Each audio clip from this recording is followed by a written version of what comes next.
गोस्वामी तुलसीदास विरचित रुद्राष्टकम स्तोत्र के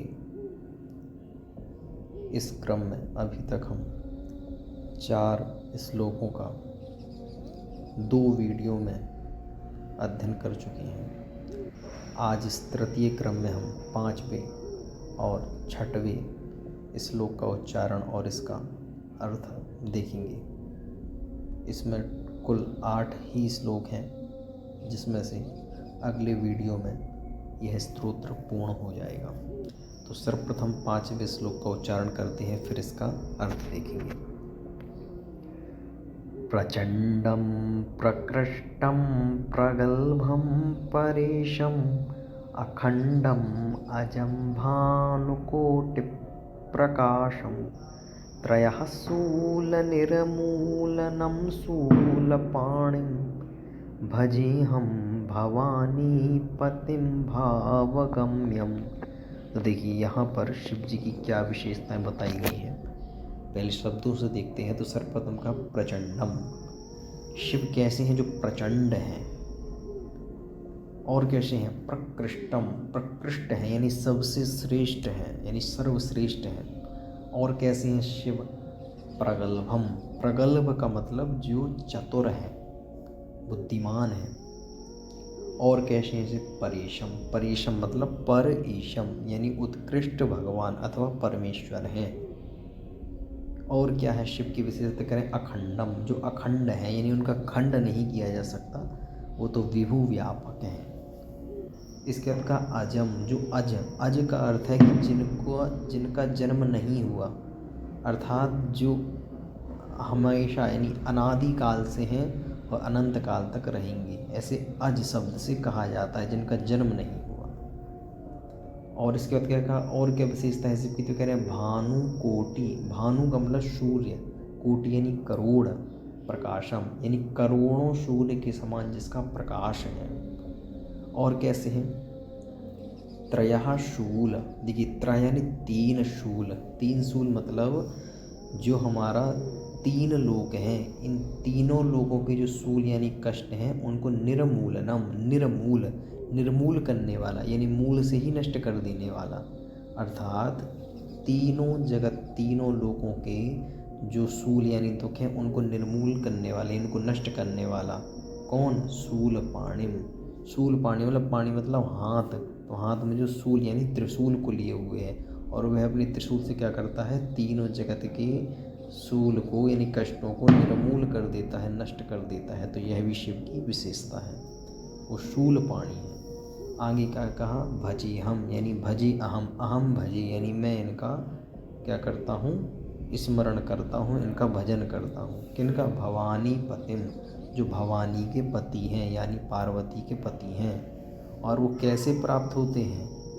पूजने से नहीं, भावगम्यम, वह तो भावगम्य है। भावगम्य का मतलब वह भावनाओं से प्राप्त होते हैं, अर्थात उनको हम अपने प्रेम और वात्सल्य से ही प्राप्त कर सकते हैं, ना कि उनके लिए कर्मकांड आदि कर। इस प्रकार से 5वां श्लोक होता है। अब इसका हिंदी अर्थ देखते हैं।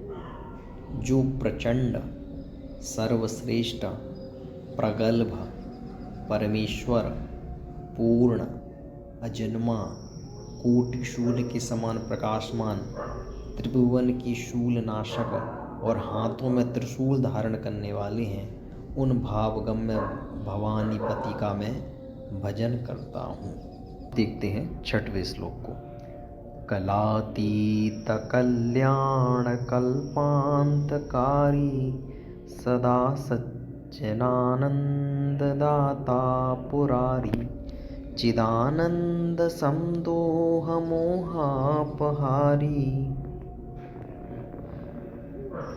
प्रसीद प्रसीद प्रभो मन्मथारी। अब देखते हैं इसकी एक एक शब्दों का अर्थ। तो क्या कहते हैं? कलातीत, कलातीत का अर्थ है जो कलाओं से अतीत हैं, अथवा इसका अर्थ ये भी दिया गया है कहीं कहीं पे कि जो काल के अतीत हैं, यानी काल समय के अंदर वो नहीं रहते, यानी समय उनके नियंत्रण में रहता है। अथवा ऐसा भी कैसे जो कलातीत हैं, जो कलाओं से अतीत है, किसी भी कला से बंधे नहीं हैं, यानी सभी कुछ जानने वाले हैं। और कैसे हैं? कल्याण यानी कल्याणकारी हैं।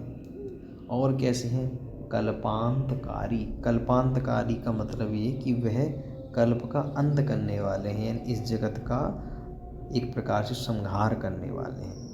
और कैसे हैं? सदा सज्जनानंद। सदा का मतलब हमेशा ही, सज्जनों के लिए आनंद दाता, जो आनंद को देने वाले हैं सज्जन व्यक्तियों को। और कैसे हैं? पुरारी। पुरारी का मतलब जो पुराण पुरुष हैं, यानी ऐतिहासिक पुरुष हैं अथवा पुराणों में जिनका वर्णन आता है। और कैसे हैं? चिदानंद। चिदानंद यानी चित्त को आनंद देने वाले हैं। इसके बाद समदोह। समदोह मतलब त्रिपुरासुर जो आदि जो शत्रु हैं उनका क्या करने वाले हैं, जो हरण, एक प्रकार से उनका हरण करने वाले हैं। इसके अंदर का मोहापहारी, जो मोह का हरण करने वाले हैं। चिदानंद, समदोह, मोहापहारी, और जो मोह का हरण करने वाले हैं। इसका अर्थ ऐसा भी कि चिदानंद यानी जो चैतन्य का घन है अथवा चैतन्य का अथवा ज्ञान का पिंड है, ऐसा। अब कहते हैं आगे, प्रसीद। प्रसीद यानी प्रसन्न हो प्रभु।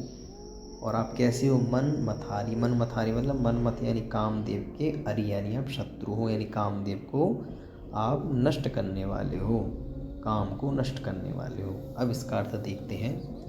हे प्रभु, आप कला रहित, कल्याणकारी और कल्प का अंत करने वाले हैं। आप सर्वदा सत्पुरुषों को आनंद देते हैं। आपने त्रिपुरासुर का नाश किया था। आप मोहनाशक और ज्ञानानंद घन परमेश्वर हैं, कामदेव के शत्रु हैं। आप मुझ पर प्रसन्न हो।